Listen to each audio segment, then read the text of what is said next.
The retirement Gen X was promised, what we thought we were going to have, we in Gen X who are now on the cusp of moving into retirement as a generation, that retirement has fallen apart.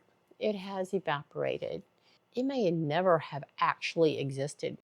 Over 50, we are exhausted. We have been working our bottoms off for the last 30, 40 years. We've been raising families. We've been taking care of not only our own children, but then our aging parents, and now the children that are returning to the household. We have worked sometimes multiple jobs. For those of you who are stay-at-home mothers or fathers, your work was endless and often doubled because society, friends, family, oh, she doesn't have a job. She can take care of this. She can volunteer there. She can take this on at the community cell or the community center or the church group. Exhausted.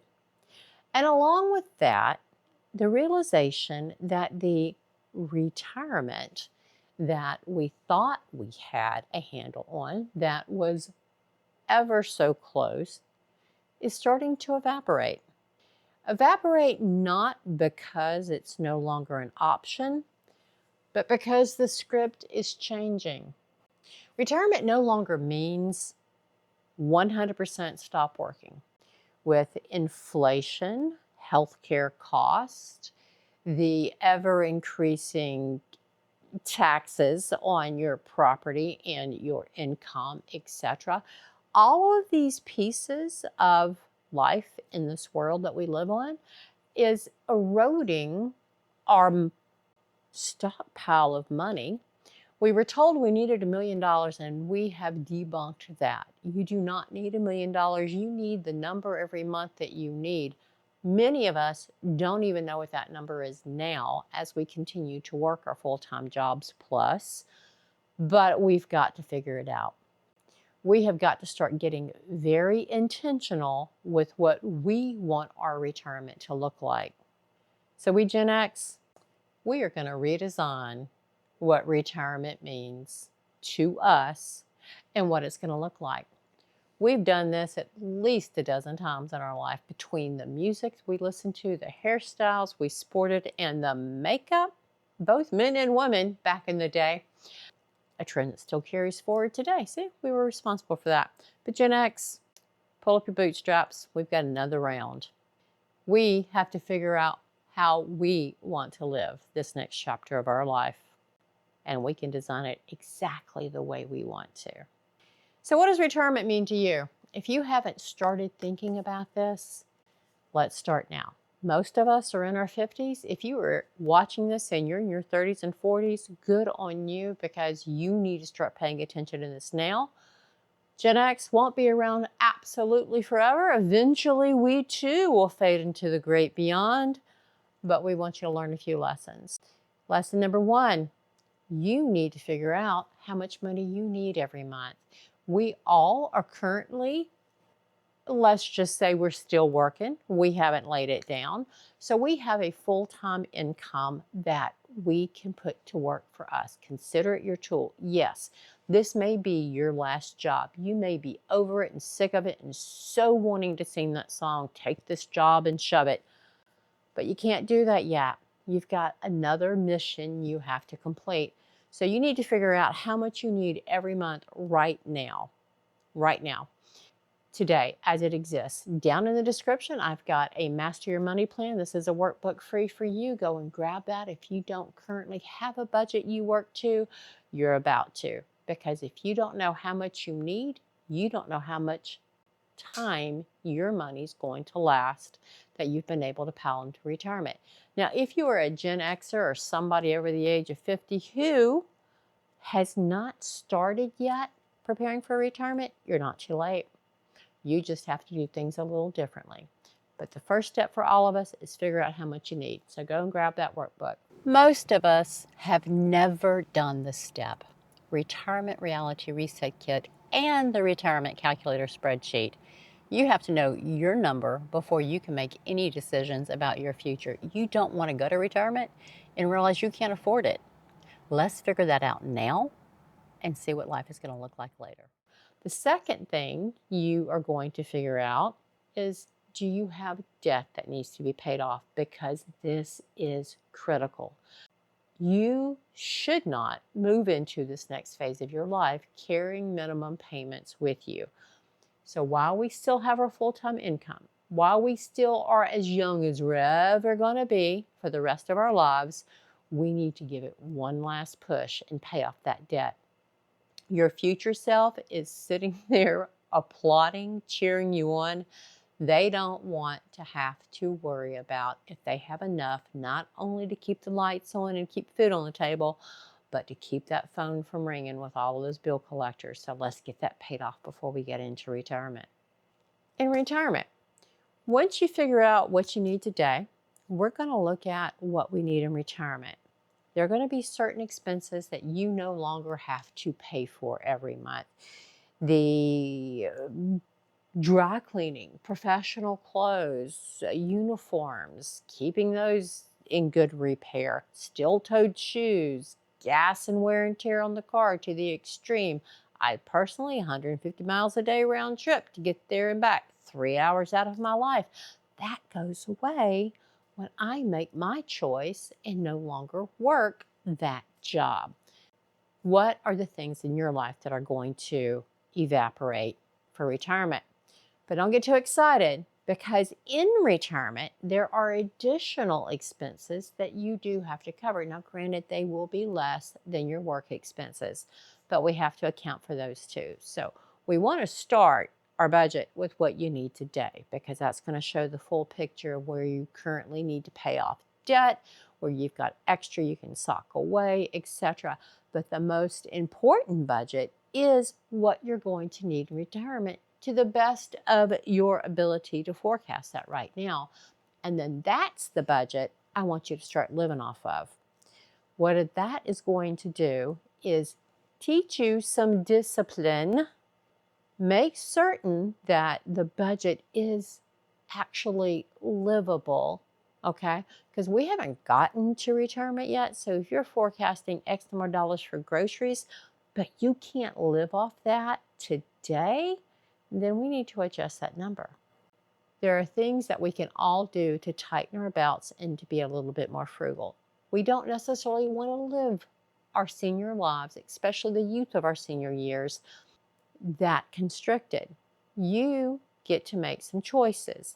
You can work a little bit longer, stock up some more cash, beef up the retirement funds in order to loosen the belts and the restrictions and the budget. Okay, so budgeting isn't necessarily a restriction, it is a superpower. But if you don't realize that it's flexible and evergreen and you can make the adjustments, you might start hating it. So don't hate the tool, hate how you apply it. Every month, and this is why it's important to live off your retirement budget starting now, every month you can make adjustments and tweaks till you get it to that comfort level. In retirement, if you start planning it now, is as flexible as you want it to be. There are those among us who are going to have a significant gap between what they need every month in retirement and the income that they're going to have coming in from what they're able to save and put into retirement funds and their Social Security. If you don't know what your Social Security amount may or may not be at the different ages, 62 through 70, go to the Social Security website. You can find out from there where you have contributed all of your working life to this, and if you retire at age 62 forward, what that looks like every month, because it actually increases a little bit every month. So maybe you don't take it exactly at 62. I thought I was going to take it at 62, but no, it works out better for me if I wait until 67.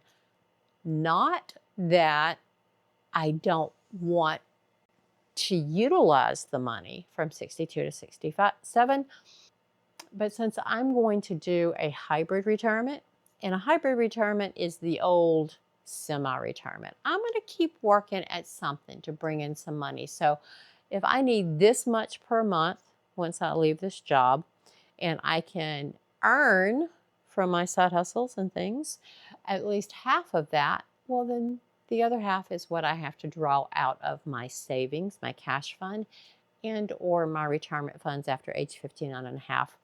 But these are things yet to be unpacked. There's other videos out there for you to go and binge on how to figure out at what stage you should be, not you should be, but what works for you. You're going to consult with your own financial advisor, a trusted family member or a friend. I am not a financial advisor. I'm just a girl that's trying to figure out when I can leave this job and enter this next chapter of my life, and I'm dragging you guys along with me for the experience. I do, however, have some really great proven practices that I've been using for probably the last 25 years, especially when it comes to budgeting and how to manage money, etc. So that's where I can speak as a subject matter expert of my own budgeting and help you get through and figure out yours. But being exhausted from all the years of work and caregiving and taking care of everybody but us, it's time for us to put ourselves first. There was a shift at some point with me, and you've probably felt it too, where you're prioritizing peace over promotions at work. You're no longer climbing that career ladder. You've decided, I've had enough. You don't ever have to give me another raise. I don't want another promotion. Just let me be. Let me do the job you hired me for, and quit pressing me to give you more and more and more. There is no more blood in this turnip. I'm done. For many of us, we're going to have to financially reinvent ourselves. We're going to look at our budgets. We're going to see where we are, what the debt level is. We're going to reinvent ourselves to debt-free individuals before we transition out of this full-time job that we're using as our tool to get to where we want to go. I then recommend you pile up some cash, especially if you're retiring before age 65 when Medicare kicks in. Your cash can help bridge the issues that may come up. An emergency fund for if the transmission goes out on the car or the AC goes out your house in the middle of August in Texas, that is a non-negotiable. You have to do something about that. But cash will also help hedge the inflation that may occur between now and age 65 as you're having to pay for your own healthcare costs. And I used to fight it when I was younger, but I am so looking forward to it now. Simpler living. It no longer means to the younger version of myself, but what do you mean simpler living? No, I still want all the trappings of this. No. Simpler living for me, for this next phase of life. No more rushing, no more alarm clocks. I will be in comfy clothes, and by comfy clothes, that might be a pair of work pants and an old denim shirt because I'm going to go out and do some work in the yard. But simpler living is no longer rushing to try to keep up or to try to get somebody's attention because I've got the latest and the greatest, shiniest. What is simpler living going to mean for you? Leave down in the comments. So we're all tired. We're all exhausted. We're all over the whole working thing. For many of us, we've got some more work to do. We are going to have to give ourselves a personal, quiet glide down plan because your own financial situation is going to dictate when you can transition out of your current role as a full-time employee for somebody else into this next chapter of life. But that doesn't mean it's unattainable. That just means it's not going to be in the next 5 or 6 days. There's no quitting. We're adults.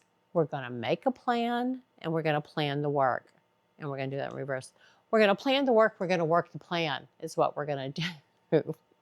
So figure out your budget. Get that from down below. It's free for you. If you want to do a side hustle or start building that now, and I highly encourage that. If you know you are not going to 100% do nothing, then why not build a side hustle and an income stream you absolutely love? Down in the description, Life Experiences to Income Workbook. Go and grab that. It's free as well. Like, share, subscribe. Like, share, subscribe. Keep coming back. Send this video to somebody who needs to see it. I post on Wednesdays and Saturdays. I am Jenny. I got a little to say about a lot of stuff, and all of it has to do with how we leave our current job without quitting in a huff, but having a plan and getting to the next chapter of our lives so we can enjoy the sunrises we have left, because we've got more sunsets behind us and we've got sunrises in front of us, and it's time we start living it.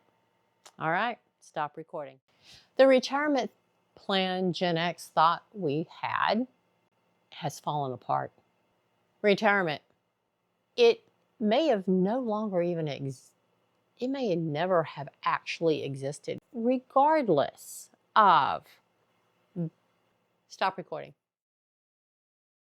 And for this season of life, many of us are experiencing, we're not only balancing our jobs with life in general, but we've become the caretakers and the caregivers to our parents. For those of you who still have one, if not both of your parents, we don't have them long. Spend the time you need with them. There is actually, the Family Medical Leave Act supports this. If you need extra time with your family, with your parents as you're taking care of them, you could check into that and definitely do right by them. And that's not even going to go in the bloopers.